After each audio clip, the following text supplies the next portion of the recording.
YG와 JYP의 책걸상. 책에 관한 걸쭉하고 상큼한 이야기. YG와 JYP의 책걸상이 찾아왔습니다. YG 강량구입니다. JYP 박재영입니다. 네, 꾸준히 책걸상 애청자가 늘고 있습니다. 고맙게도 댓글 남겨주신 분들이 계시는데요. 오늘 네. 저기 댓글 좀 읽고 시작하죠. 네, 코라 땡땡땡땡님, 역사와 정치, 사회, 민주정부가 실패를 통해 배워가듯이 저도 배우게 되네요.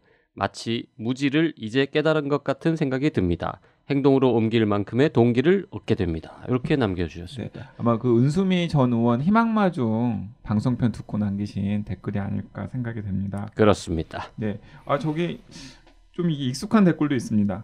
반찬 만들면서 그림자 소녀 딱 틀었는데 저의 댓글 읽어주셔서 기분 업업입니다. 남편이 JYP 스타일 맞아요. 항상 좋은 책들 소개해 주셔서 감사합니다. 네, 아이러브 땡땡땡님. 네. 저번에 댓글 남겨주셔가지고 그렇죠. 남편과 자기의 모습을 보는 것 같다. 네. JYP와 관계가 남편이 JYP 스타일 맞네요. 네. 네. 좋은 남편이네요. 그걸 또 자기 입으로. 자, 힐러리님, 너무 기다려지는 책걸상입니다. 두 분의 상큼한 목소리가 멋져요. 머리가 맑아지는 시원한 목소리와 웃음소리, 흥미진진한 평이 재밌네요. 지성인 두 분 맞습니다. 얼굴도 보고 싶어져요. 호호호. 감사합니다. 얼굴 보시면 실망하십니다. 네. 네. 그냥 환상을 갖고 계세요. 계속. 네, 세나709님도 계십니다. YG와 JYP 책걸상 잘 듣고 있어요. 안 그래도 어떤 책을 읽어야 할까 선택장에 빠질 때가 많은데 두 분 덕분에 쉽게 책 고르고 있습니다. 최근에 듣기 시작한지라 82년생 김지영부터 읽고 이제 그림자 소녀 읽고 있어요. 책걸상 먼저 듣고 읽으니 혼자였다면 놓치고 지나갔을 부분을 빠짐없이 보게 되어 좋습니다.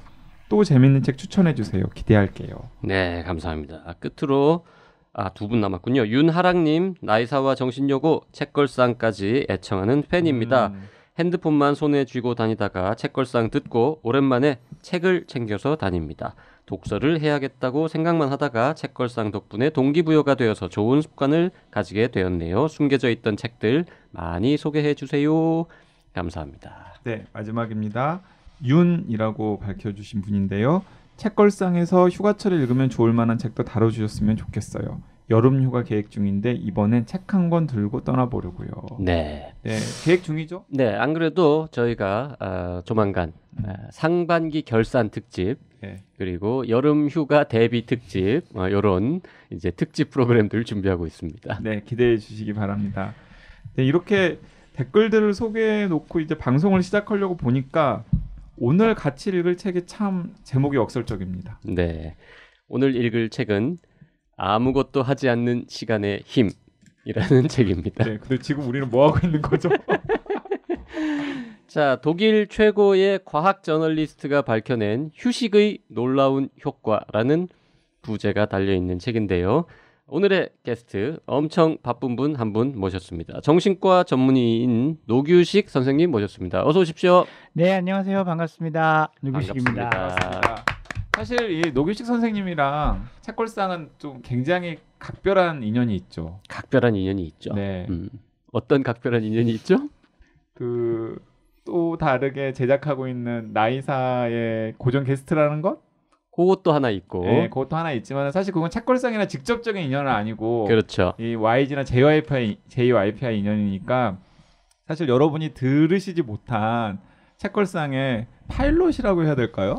그냥 우리가 연습을 한번 했죠. 파일럿도 아니고 그냥 연습. 네. 연습용으로. 그러니까 저희 저희가, 스파링 파트너로 스파링 파트너로 오픈 게임을 한번 녹음을 했었는데요. 그때 노규식 원장님을 모시고 노규식 원장님이 직접 쓴 책. 그때 뭐였죠? 무슨 책? 공부는 감정이다. 공부는 감정이다. 책 제목도 심지어 기억이 안 납니까? 공부는 감정이다라는 좋은 책 저희가 YG랑 JYP가 다 읽고 녹음도 했었는데 방송은 안 내보냈어요. 네. 왜 안 내보냈을까? 녹음 연습이었으니까. 연습이었으니까.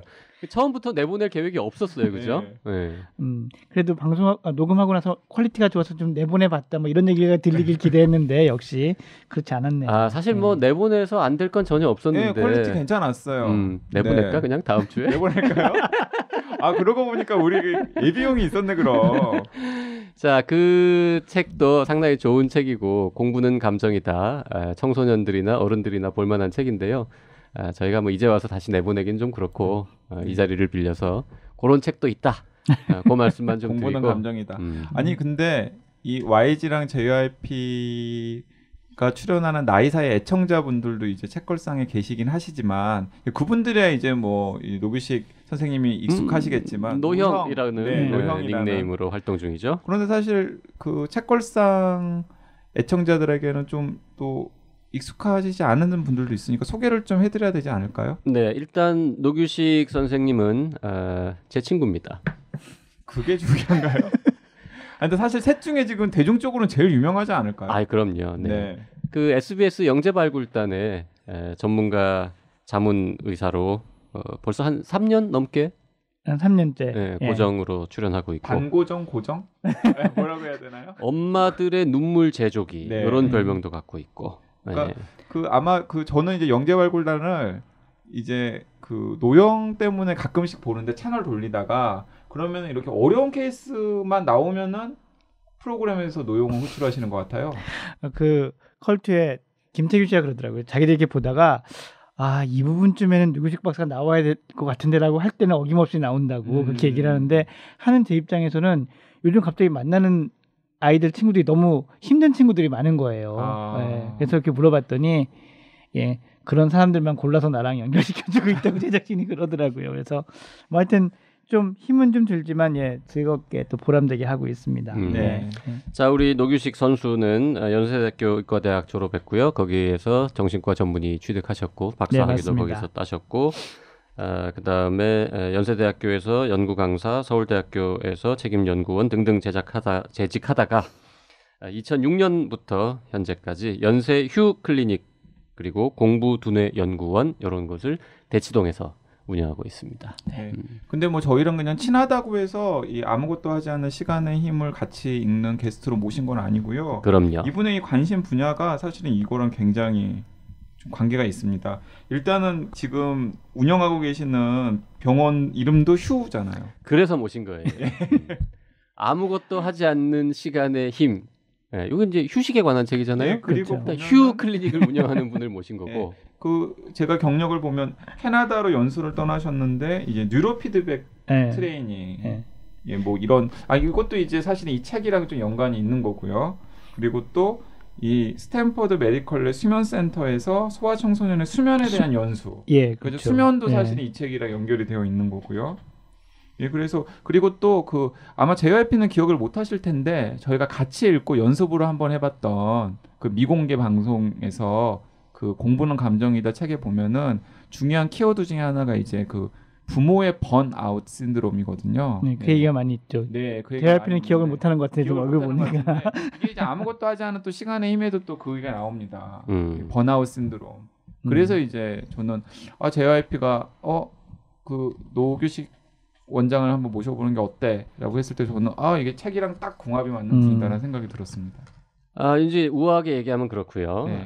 우리 노규식 박사를 모신 이유 중에 하나는 아무것도 하지 않는 시간을 잘 즐기는 사람. 예. 제가 이 책을 집에서 이제 방송 준비하느라고 열심히 읽고 있는데 우리 집에 계신 높은 분께서 이렇게 말씀하셨습니다. 당신은 안 봐도 되는 책인 것 같다만 아무것도 하지 않는 시간이 너무 많아서 걱정인 사람이 왜 그걸 보고 있냐 뭐 이런 얘기 했는데 노규식 박사도 뭐 비슷한 계열입니다.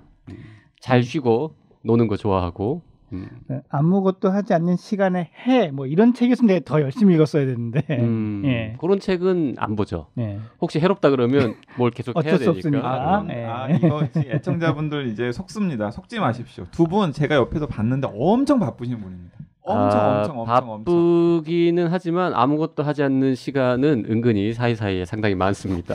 네, 게으른 편입니다. 아니 그 얘기는 좀 이 책 읽고 기뻤어 일단.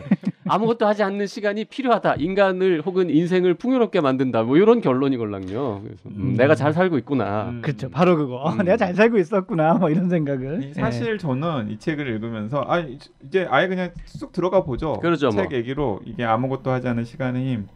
일단은 좀 이게 어떻게 읽었는지부터 좀 따져보면 좋을 것 같은데 저는 사실 힘들었습니다. 왜? 아니 내가 이 책을 읽느라고 왜 이렇게 지금 막 이렇게 노심초사하면서 이 책을 사실 YG도 요새 바빠가지고요.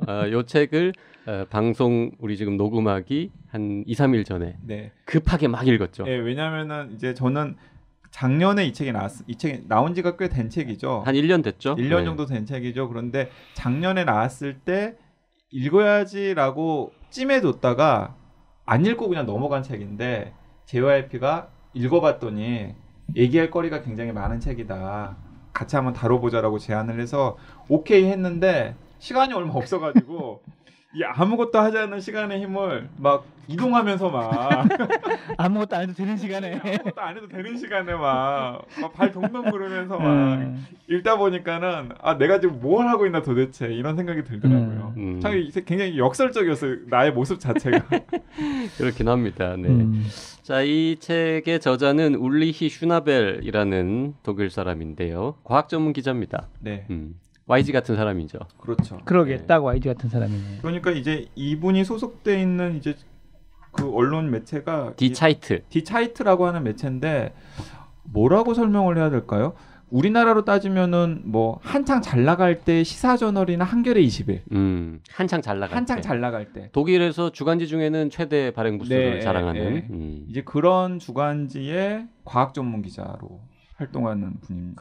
이 양반이 책을 좀 쓰나 봐요. 2008년도에 종교는 왜 멸망하지 않는가라는 책을 썼는데 이게 독일에서 올해의 과학책 이렇게 선정된 적도 있고 오늘 소개하는 아무것도 하지 않는 시간의 힘은 독일 아마존에서 12주 연속 종합 베스트셀러 상위권을 계속 유지했고 진짜야? 7개 언어로 이미 번역이 되어 있습니다. 아니, 그래서 제가 이 방송을 준비하면서 좀 살펴보니까 이게 원서가 2010년에 나온 책이에요. 그러니까 사실 과학책의 기준으로 보면 나온 지가 좀 된 책인데 왜 그동안에 우리나라에 소개가 안 되었지? 이상하게 생각을 했었습니다. 그런데 보니까 2011년에 나왔었던 책이더라고요. 네. 휴식 행복의 중심이라는 제목으로 나왔었더라고요. 그러니까 모르지. 네. 근데 그랬는데 망했죠 그때. 망했어요 그때. 별로 주목을 받지를 못했습니다. 그러다가 역자는 똑같은데 출판사가 바뀌어지고 그리고 또 새롭게 이 저자의 한국어판 선문 등도 받아서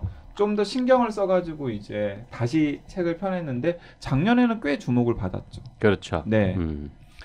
자, 보통 이제 한국어판 서문 같은 거는 사실 크게 재미가 없잖아요. 네. 그냥 뭐 하나만한 좋은 얘기 써놓는데 이 책은 한국어판 서문이 나름 재밌는 부분이 하나 있었어요. 원제하고 이 한국어 제목하고의 차이점에 대한 설명 부분이 나오는데 원제는 이 무세?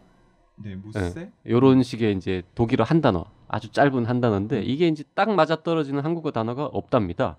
그래서 이제 2011년에 한국어판이 처음 나왔을 때 휴식이라고 번역을 했었던 것 같아요. 근데 그게 틀린 번역이다. 네. 예.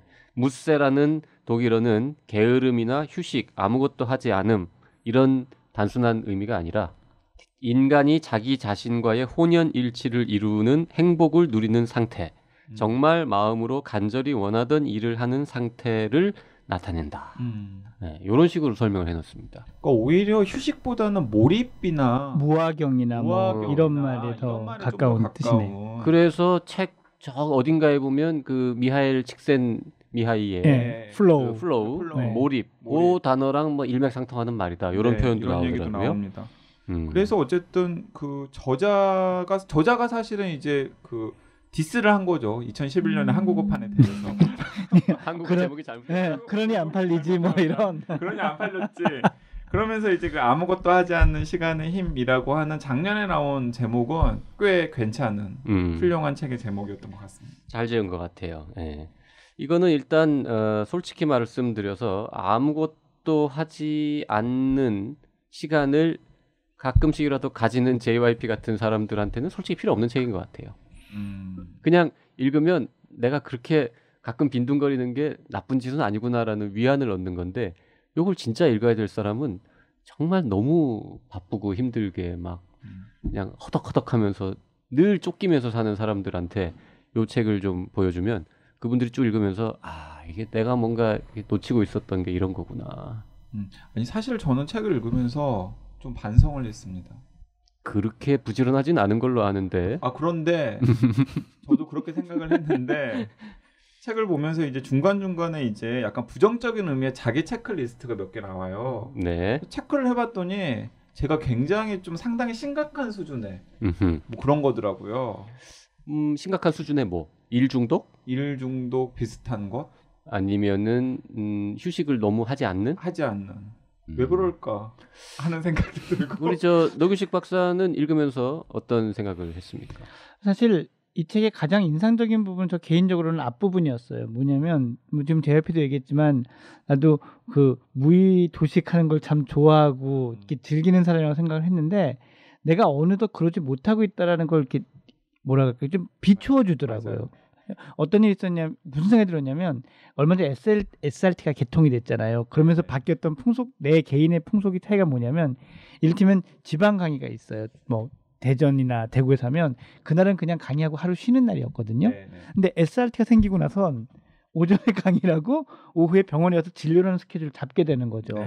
그러니까 분명히 내 삶은 SRT 때문에 효율적이 됐는데 효율적이 됐으면 더 여유가 있어야 되잖아요. 네. 근데 더 바빠진 거죠. 아니 저도 옛날에 서울역에서 내릴 때는 대치동이 너무 머니까 너무 머니까 포기했는데 네. 수서에 내리니까 너무 가까워. 너무 병원이. 가까우니까 그쵸. 아. 근데 내가 그걸 모르고 못 느끼고 있었죠. 사실 저도 똑같은 경험이 있는데 저는 이미 기자 초년생 때 느꼈던 건데 제가 이제 기자 생활한 다음에 3년차, 4년차 정도 됐을 때 KTX가 개통을 했어요.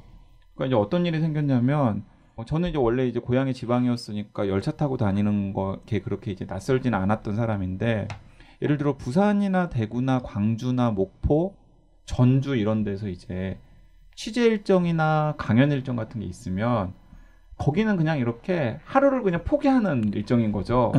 더 예전 같으면 하루 1박 2일 코스인 네, 1박 2일 거고. 코스죠. 아니 그래 실제로 제가 기자 초년생 때는 취재를 핑계로 거기 가서 거기서 오랜만에 보는 취재원들이나 혹은 지인들이랑 같이 늦게까지 식사도 하고 술 한잔 하고 술 한잔도 하고 그리고 뭐 경우에 따라서는 하룻밤 신세도 지고 혹은 뭐 거기 숙소에서 자고 올라오는 식의 패턴이었는데 이제 너무 시간 스케줄이 뻔하게 딱 나오는 거예요. 갔다가 딱 강연 2시간 혹은 3시간 혹은 취재 한 3시간 4시간 정도를 하고 돌아올 수가 있는 거죠. 그러니까 뭔가 다음 날의 일정에 뭔가 지장을 주는 무엇인가가 딱 나오면은 그게 오히려 약간 조금 용납이 안 되는 그런 게 되는 거죠. 네, 그래서 결국 그 삶이 피곤해졌어요. 결국 노태우가 잘못했네. 노태우 KTX 계획 세운 사람이잖아. 근데 이 책을 읽으면서 깨달을 수 있었던 건 맞아 이런 건데 미처 못 느끼고 있고 내가 그냥 바빠지고만 있었구나라는 거를 이렇게 한번 돌아볼 수 있어서 그건 참 많이 도움이 됐던 것 같아요. 그리고 진짜. 이게 저는 이제 이 책에 나오는 여러 가지 그런 이 아무것도 하지 않은 시간의 힘의 이제 또 장점 중에 하나가 이분이 어쨌든 간에 독일에서도 꽤 유능하고 유명한 과학 전문 기자이기 때문에 최신의 연구 성과들을 이제 열심히 공부를 해가지고 그걸 이제 적재적소에 인용을 정확하게 해놓은 것도 이 책의 굉장히 큰 장점 중에 하나인데 거기에 보면은 이제 정보 과부하 때문에 얼마나 현대인들이 여러 가지 문제가 많은지를 이제 또 이야기를 해놓고 있어요. 거기에 보면은 이제 그런 이메일 체크하는 중독 뭐 이런 얘기들을 하는데 그런 모습도 사실은 약간 저랑 좀 오버랩이 되는 거예요.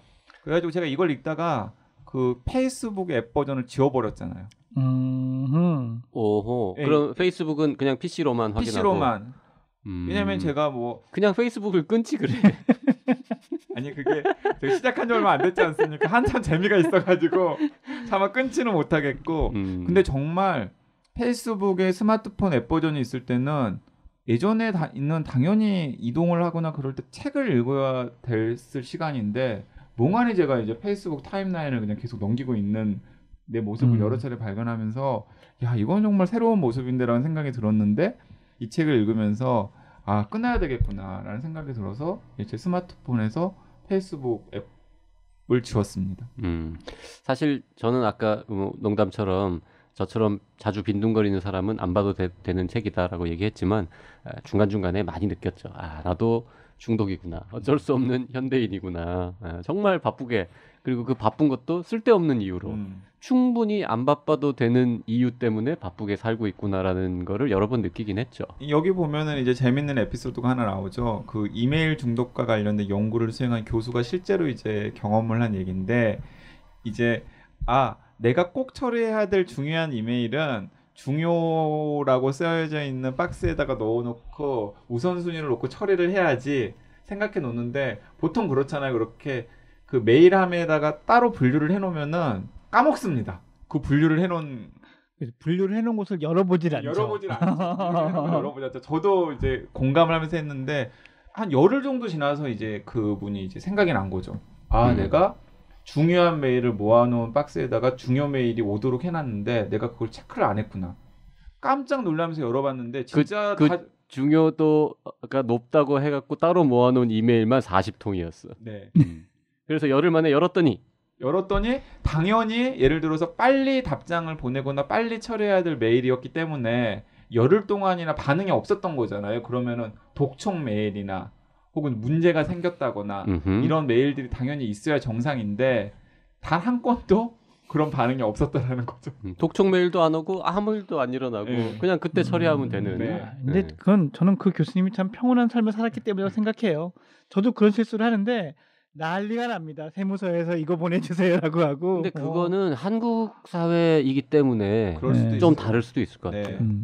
저도 이제 직업상 외국 사람들하고도 가끔 이메일을 주고받는데 미국이나 뭐 유럽에 이메일을 보내잖아요. 그러면 한 워킹데이 기준으로 3, 4일 만에 이메일이 오는 거는 답장이 오는 거는 저쪽에서 아무런 거리낌이나 늦었다는 느낌이나 이런 거 없이 지극히 정상적인 속도라는 분위기 속에서 답장이 옵니다. 심지어 비서가 뭐 비서가 올 때도 있고 본인이 할 때도 있는데 저도 그런 경우 가끔 있는데 이제 어쨌든 그 보통 이제 한국에서 이제 연락을 할 정도면 비서가 있는 경우가 종종 있는데 그러면은 비서도 한 2, 3일 정도 있다가 이제 연락을 해도 뭐 방금 JYP가 얘기한 것처럼 전혀 거리낌이 없는 거죠. 근데 우리나라 사람들끼리 이메일 주고받을 때 우리 솔직히 얼마 동안 답장 안 오면 또 합니까?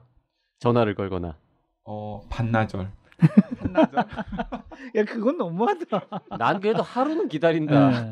아니 저는 한나절 안에 답장이 안 오면 전화해요. 진짜요? 왜냐면 제가 보통 한나절 안에 답장을 보내는 경우가 거의 대부분이거든요. YG는 그쵸 꼭 읽었어야 되는 사람이었구나. 그러게. 나는 보통 이메일의 답장을 그래도 24시간 안에는 좀 하자.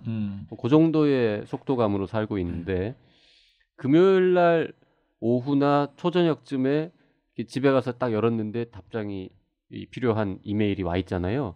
그러면 그게 보내기가 싫다? 왠지. 그래서 내가 그 보내면 이렇게 답장 보낸 시간 날짜 이렇게 다 뜨잖아요. 네네. 내가 금요일 날 밤 9시에 이거를 답장을 보내는 게 왠지 스스로 마음에 안 드는 거예요. 되게 없어 보인다 그럴까? 없어 보이긴 하죠. 그래서 그냥 일부러 짧은 답장도 월요일 아침 돼서 보냅니다. 일부러. 주말이 있는 주말 내내만 신경 쓰는 거 아니에요? 신경은 안 써요. 그냥 주말이 있는 삶을 사는 것 같은 티를 내려고. 그러다가 월요일에 까먹을 수도 있긴 해. 아니 근데 그 뭐 관련해 가지고 한 가지만 덧붙이자면은 약속 잡는 것도 우리나라랑 외국 사람의 기준이 되게 다른 것 같아요. 예를 들어서 이제 뭐 물론 이제 한국에서 뭐 한국의 기자가 연락해서 약속을 잡으려고 했던 분이라면은 정말 바쁜 분이긴 하겠지만은 그걸 감안하더라도 그분들은 예를 들어서 이런 것도 너무 이해를 못 하는 거예요. 뭐 내가 3주 정도에 너희 거기를 갈 테니까 미팅 날짜를 잡아줘. 거기서는 되게 심지어는 약간 무례하다고 또 생각을 하는 것 같아요. 3주 전에 연락하면 3주 전에 연락을 해도 최소한 한두 달 전에 뭐 며칠 일정으로 거기 출장을 가는데 뭐 이런저런 이유 때문에 너를 인터뷰하고 싶다라던가 그래야 이제 억셉트가 되는 거지. 그분들 입장에서는 너무 그게 짧은 시간인 거예요. 근데 그런 사람들도 어떤 그 사회적 지위나 이런 거에 따라서 좀 다르지 않습니까? 다르겠죠, 물론. 다르긴 하겠죠. 진짜 막 빅샷한테 전화했는데 이메일 보냈는데 다음 주에 시간 있니? 막 이랬을 때 있어 이러면 없어 보인다고 생각하니까 실제로 없기도 하겠지만 YG는 그런 거 없어요? 뭐 강연이나 어디 뭐 행사에 참석해 달라는 요청을 받았을 때 한 일주일 전에 연락을 받았어. 캘린더를 보니까 비어 있어. 근데 그냥 안 된다 그래. 저는 뭐라고 얘기를 하냐면은 저기 다른 분 섭외하시다가 잘 안 돼서 저한테 연락하신 거죠. 급하게. 아이고 아우, 굳이 뭐 까칠해. 그런 얘기를 하지. 물론 그게 사실이겠지만. 아니 이제 보통 그렇게 연락을 하시는 분들은 어떤 분들이냐면은 조금 격의가 없는 분들이거나 안면이 있는 분들인 경우가 많아요. 그러면 이제 저도 이제 약간 반쯤 장난 섞어가지고 저기 누구 심지어 저는 이름도 거론합니다. 누구 섭외하시려다가 잘 안 돼가지고 저한테 연락을 하신 거죠. 그러면은 막 되게 서툴러지게 당황해하고. 놀라시면서 아닙니다 뭐 이런 식으로 얘기를 하시는데 어쨌든 네. 자, 노규식 박사는 병원 이름도 휴라고 지었습니다. 뭔가 지금 휴식에서 따온 말이겠죠? 네, 뭐 그런 뜻도 분명히 있죠. 네. 네. 이게 좀 중의적인 뜻이 있지만 그 속엔 휴식이라는 뜻도 분명히. 또 하나는 뭡니까 그러면? 그 영어로 HUE는 색조를 맞추다라는 뜻이 있어요.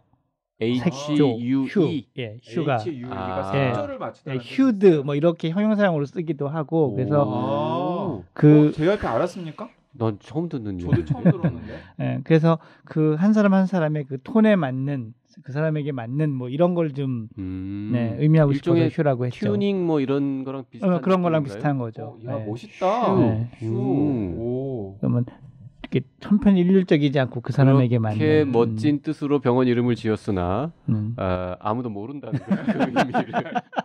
그러게요. 그냥 네. 휴식이라고만 생각한다는 거. 심지어 저는 제가 지금 이제 앞에 대놓고 이런 얘기를 하는 게 조금 죄송하긴 하지만 좀 하지마. 촌스럽다는 생각을 했어요. 그 대치동 네. 한복판에 네. 그 대치동 한복판에 휴라고 하는 이 클리닉을 개원하실 때 야 이게 너무 약간 좀 촌스럽지 않나 하는 생각을 살짝 했었거든요. 거기 오시는 환자 보통 아이들이 청소년들이 네, 많이 네, 오지만 친구들이 많이 학부모들이나 이런 분들이 그 병원 이름에 대해서 압니까? 뜻을 아냐고요? 네. 뜻은 모르죠. 모르고 그냥 오는 모르고 거죠. 오는 거고 네. 그분들은 좋아하세요. 왜냐면 외자 휴만 얘기하면 되니까 편해서 예, 야, 휴 가자 얘야 뭐 이러고 오신다고 하더라고요. 근데 휴식도 중요한 의미가 있죠. 예, 휴식도.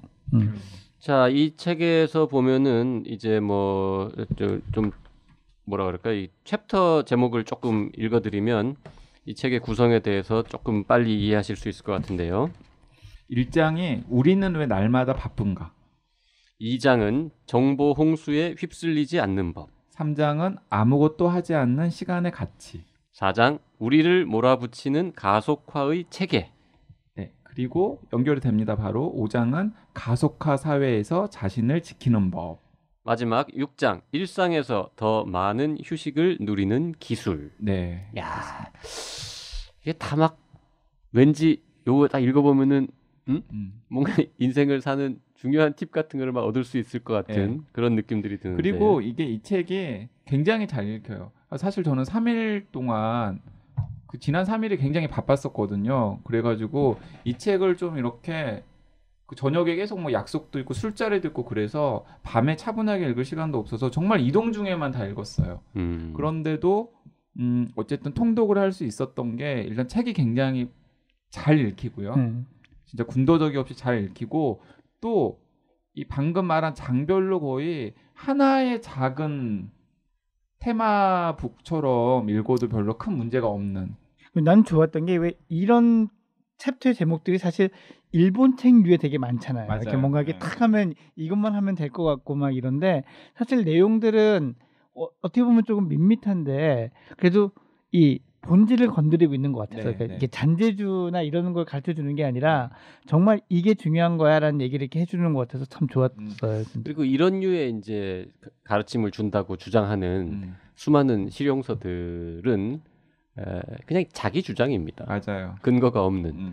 그냥 혼자서 막 이런 거야라고 막 주장하는데 아무 근거도 없고 믿음이 안 가는 경우가 많은데 이분은 본인이 뭐 이런 휴식 전문가라기보다는 저널리스트이기 때문에 수많은 연구 논문들, 인터뷰들 이런 거를 통해서 근거를 계속 제시하면서 이거 이런 거거든요. 이런 결과도 나왔어요. 이런 연구도 있습니다. 이런 실험도 있습니다라고 하면서 이게 계속 쌓아가서 마지막에 자기의 주장을 딱 이렇게 내놓는. 네.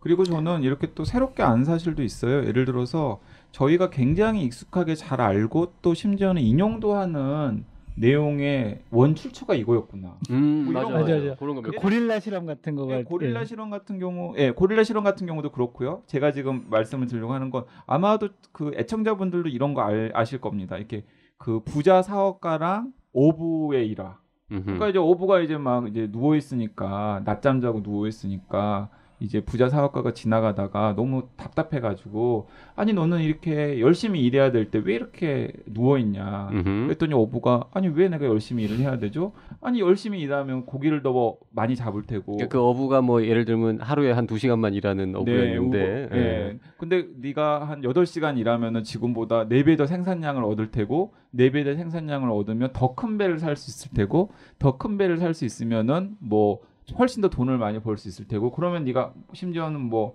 원양어선이나 사업체 같은 것도 꾸릴 수 있을 테고 그럼 훨씬 더 큰 많은 돈을 벌 테고 등등등 얘기를 하다가 그 다음에 이제 냉동 창고도 짓고 네. 무슨 훈제 생선 공장도 만들고 그러면서 뭐 자가용 뭐 비행기, 자가용 헬리콥터 뭐 이런 거를 살 수 있게 되고 다른 어선들을 막 부리고 막 이렇게 이제 네가 열심히 일하면 이렇게 성공할 수 있다라고 막 얘기를 하죠. 네. 그러다가 이제 어부가 아니 그런데 그렇게 성공해서 내가 돈을 벌면은 뭘 할 수 있냐 그랬더니 아니 그러면 가만히 이렇게 요트에 누워서 이렇게 먼 바다를 보면서 휴식을 즐길 수 있지 않느냐라고 했더니 어부가 피식 웃으면서 내가 바로 그렇게 하고 있지 않소 라고 얘기를 하는 거죠. 네. 이게 그 상당히 약간씩 변형되어 가지고 많이 인용이 되기도 하고 나오기도 하는데 이게 소설가 하일리 벨이라는 사람이 1963년에 노동윤리의 몰락에 관한 일화라는 데서 처음으로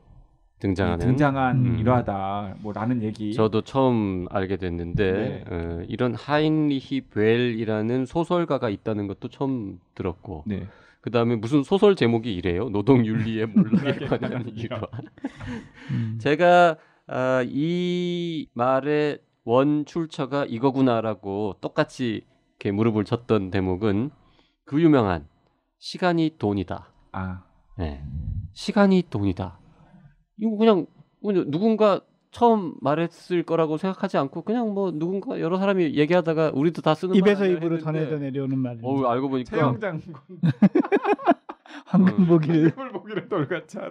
정확하게 있어요. 1748년에 젊은 상인에게 주는 충고라는 이름의 책에서 유명한 책이죠, 네. 진짜. 벤저민 프랭클린이 처음 한 말이에요.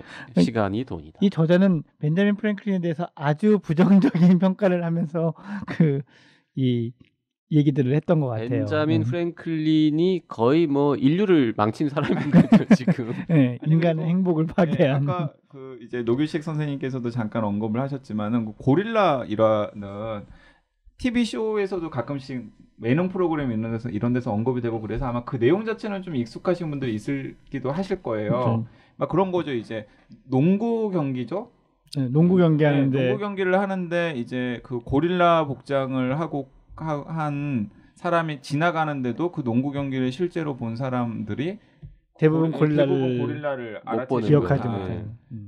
그 보는 사람들한테 지금 뭐 패스 횟수를 세세요. 뭐 흰 옷 입은 팀, 깜장 옷 입은 팀, 뭐 서로 각각 공을 몇 번이나 주고받았는지 뭐 이런 걸 세라는 과제를 주죠. 그거에 하다 보면은 지나가는 고릴라는 못 본다 뭐 이런 건데 그 정도는 우리 책걸상 청취자분들은 다 아는 실험이시죠. 근데 이제 굉장히 유명한 실험인데 이 책에 보면은 이제 그런 실험이 어떤 맥락에서 누구에 의해서 실제로 수행이 되었는지 그리고 심지어는 이제 그런 맥락의 후속 연구들이 어떤 연구들이 있었는지까지도 이제 이 책에 이제 굉장히 자세하고 정확하게 다 나옵니다. 그리고 뭐 이제 앞부분에 보면은 우리가 너무 많은 자극들에 의해서 수시로 이렇게 방해를 받는 바람에 실제로는 하루 종일 뭔가 바쁘게 일하는 것 같지만 정말 업무 효율이 떨어지고 맞아요. 몰입하는 시간이 얼마 안 된다. 맞아요. 뭐 어떤 연구에 의하면은 정말 열심히 조사를 해봤더니 업무에 온전히 집중하는 시간이 하루에 딸랑 11분밖에 안 되더라. 뭐 이런 얘기도 하면서 그러니까 그렇게 하루 종일 바쁜 척하고 매여 있지 말고 일할 때는 열심히 일하고 쉴 때는 확실하게 쉬고 뭐 이렇게 단순한 결론은 아닙니다만은 네. 그런 식의 사는 게 좀 필요하다. 뭐 이런 얘기를 하고 있죠. 아니 그리고 저기 그 침대 광고에도 에디슨이 나오지 않습니까? 자기는 잠을 안 자지만은 잠을 굉장히 이제 좋은 침대에서 푹 자기 때문에 깊이 잘 수 있었다라는데 이 책에 보면은 그 에디슨이 비밀이 나오죠. 밤에는 에디슨이 뭐 3시간 4시간밖에 안 잔 건 사실이지만 대신에 2-3시간씩 낮잠을 2번이나 잤다. 그게 에디슨 창조의 원천이다. 뭐 이런 얘기도 나오고요. 그 에디슨을 그렇게 잠 안 잔 사람처럼 침대 광고에 쓰는 거는 그럼 사기 아닙니까? 사기죠, 그럼. 에디슨은 잠을 많이 잤어요. 네. 우리보다. 네. 맞습니다. 제가 우리보다라고 함부로 얘기할 수는 없지 않나? 여러분들보다 막 이렇게 얘기해야 되지 않을까요? 자, 많은 한국인들보다 한국인들보다 찔리네요. 네.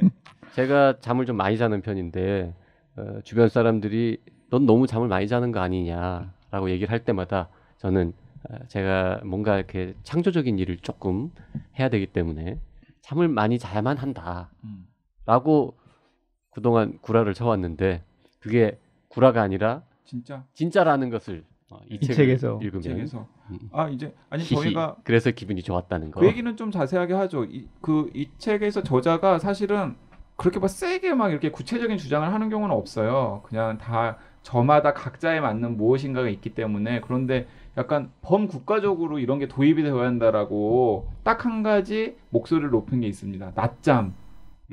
시에스타. 네, 시에스타. 시에스타를 사회적으로 도입을 하면 굉장히 큰 이 뭔가 긍정적인 임팩트가 있을 것이다라고 아주 목소리를 높여서 주장을 하죠. 자, 수면 관련해서 연구도 많이 한 노 박사는 그 주장에 대해서 어떻게 생각하십니까? 일단 수면 시간이 충분히 보장되는 건 대단히 중요하다라는 데 동의를 합니다. 네, 그러니까 뭐 그 아동들 같은 경우에는 하루에 1시간 일찍 일어나게 되면은 IQ가 15점씩 떨어진다는 연구가 있어요.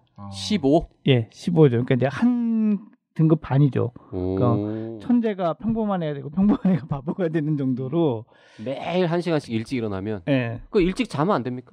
그러니까 수면 시간이 줄어들면 똑같은 예. 시간에 잠들었을 때 1시간씩 일찍 깨면 일어나면 아니 그래서 우리나라에서도 그 이제 약간 진보적인 교육감들이 계시면서 이제 그 고등학교 중고등학교 이 등교 시간을 확 늦췄잖아요.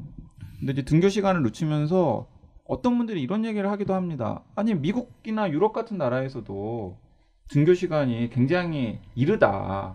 거기 다 맞벌이를 하기 때문에 뭐 그런데 그렇다면은 그런 나라들은 그러면 무슨 아이들의 그런 수면 시간을 학대냐 이런 식으로 얘기를 하는데 제가 그 1년간 미국에 연수가 있으면서 실제로 느꼈던 건데 제 조카들이 엄청 빨리 자더라고요. 보통 8시에서 9시 사이에 잠이 들더라고요. 걔는 일찍 자고 일찍 일어나는 거지. 일찍 자고 일찍 일어나는 우리는 늦게 자고 일찍 일어나는 거고. 우리는 늦게 자고 일찍 일어나는 거니까. 맞습니다. 사실 낮잠은 조금 애매한 면이 있어요. 지금 이 저자는 낮잠이 매우 중요하다라고 했는데 또 이렇게 뭐 보면 나오지만 뭐 아주 가벼운 낮잠부터 깊이 있는 낮잠까지 낮잠의 종류를 이렇게 나눠서 얘기를 했는데 사실 또 어떤 면이 있냐면 우리가 낮잠을 자고 나면 낮잠을 자고 깬 순간부터 우리 몸은 또 잘 준비를 하거든요. 그러다 보니까 밤의 수면에 방해가 되는 면이 사실은 있어요. 예. 그래서 낮잠이라는 거는 수면 의학적인 관점에서는 조금 더 신중하게 이게 접근해야 될 필요가 있는데 어쨌건 이렇게 쉬는 시간도 없이 너무 몰아치는 사람들에게 약간의 낮잠 한 30분 정도에서 1시간 사이의 낮잠은 저는 좋은 면이 많다, 긍정적인 면이 많다고 생각을 합니다. 저 같은 경우는 낮잠을 정말 못 자는데 못 자는 이유가 뭐냐면 저는 누워야 잠을 잡니다. 그러니까 이렇게 그 쪽잠 이렇게 무슨 엎드려 자거나 의자에 사무용 의자에 기대서 자거나 이런 걸 전혀 못 하기 때문에 정말 낮잠을 거의 저는 학교 다닐 적 중고등학교 때도 낮잠을 거의 잘 수가 없었거든요. 까칠해라. 근데 그래서 저는 이렇게 그래서 진짜 낮잠이 이렇게 효율적이라면은 진짜 약간 수면실 같은 것들을 사무실에 좀 두고 권장해야 되지 않나 뭐 이런 생각도 살짝 이 책을 읽으면서 해봤는데 그 보통 그 파워냅이라고 부르는 무슨 우리말로는 원기 회복 낮잠이라고 이 책에서 번역했던데 20분만 자도 뭔가 되게 좋다는데 나도 20분 낮잠 못 자겠던데 차라리 강의실에서 수업 들을 때 뭐 한 2시간 연속해서 자고 이런 거는 해봤어도 선생님이 2번 바뀌더라고요. 처음에 A라는 교수님이 들어왔는데 잠을 깨보니까 B라는 교수님이 나가고 있고 뭐 이런 경험은 있어도 이제 그동안에 아무도 터치를 안 했던 그런 겁니까? 거죠. 네. 근데 이제 사회생활을 한 이후에는 낮잠을 저도 거의 자지 않는데 20분 자는 것도 참 쉽지 않은데 하여튼 어떤 분들은 요거 이렇게 꿀잠 자는 분들이 있더라고요. 단잠 자시는 분들 네. 있어요. 제가 네. 경험적으로 봤을 때는 이게 쉽게 되시는 분들이 있고 안 되는 분들이 있습니다. 이건 본인 개인의 수면 리듬하고 좀 관련이 있지 않나라는 생각이 들어요. 빨리 밤에 깊어지는 못 자는 분들. 사람들이 상대적으로 낮잠을 조금 더 자고 뭐 이런 거는 그래도 있겠죠. 밤에 잠을 못 자는 사람, 이를테면 아이를 돌보는 일이 많다든지 하면 낮에 낮잠을 많이 자게 되죠. 근데 똑같은 생활 패턴인데도 낮에 낮잠을 못 주무시는 분들은 대개는 밤에도 입면 시간이 좀 긴 경우가 많아요. 네. 저희가 지금 낮잠 얘기를 지금 잠깐 꺼냈는데 그럼 밤에 자는 잠으로 이렇게 그 수면의 중요성으로 잠깐 넘어가서 여기서는 이제 렘 수면의 중요성을 굉장히 강조를 하잖아요. 그게 왜 그렇게 중요한 겁니까? 그러니까 이제 우리가 잠을 나누면은 크게는 렘 수면과 비렘 수면 이렇게 나누는데 이제 비렘 수면은 쉽게 얘기하면 몸이 쉬는 단계예요. 근육이 이렇게 풀어지고 의식이 이제 더 떨어지면서 이게 주변의 자극에 대해서 반응을 안 하게 되고 근데 렘 수면은 우리 뇌가 무언가 그 쉰다고 표현하긴 그렇지만 사실 많은 전문가들이 이제 얘기를 하기를 컴퓨터에 비하면 디스크 조각 모음하는 때다라고 이야기를 해요. 그래서 들었던 것, 봤던 것, 보았던 어떤 정보들을 체계적으로 정리하기도 하고 그것을 깊이 이제 각인시키기도 하고 이런 작업들을 하는 게 다 렘 수면 시기에 한다라고 이야기를 하거든요. 그러면은 렘 수면 단계에서 뇌는 쉬는 게 아니군요. 그렇죠. 그러니까 쉰다고 표현하는 거는 몸만 쉬고 있는 거고 몸은 완전히 무력해져요. 네, 그래서 막 그 꿈도 사실 렘 수면에서 나오는 건데 거기서 하늘을 날아다니고 2단 옆차기라도 몸이 잘 반응하지 않는 이유가 이제 그건 거죠. 하지만 쉬는 건 아니고 열심히 일을 하지만 이거는 원기를 회복하기 위한 뭐 이 책에도 비슷한 표현이 있는데 이런 식이기 때문에 중요하다고 할 수 있죠. 자, 우리 1부는 요 정도에서 줄이고 벌써 1부를 끝내야 할 시간입니까? 네. 우리 빨리 방송을 마무리하고 아무것도 하지 않는 시간을 좀 가져야 되기 때문에 이미 시간이 많이 지났습니다. 1부는 요 정도에서 줄이고 2부에서 이 책에 관련된 얘기 좀 더 나누고 재밌는 구절도 좀 더 많이 소개해 보도록 하겠습니다. 네, 노규식 선생님 오늘 감사합니다. 네, 즐거웠습니다. 여러분 다음 시간에 다시 뵙겠습니다. 고맙습니다. 네.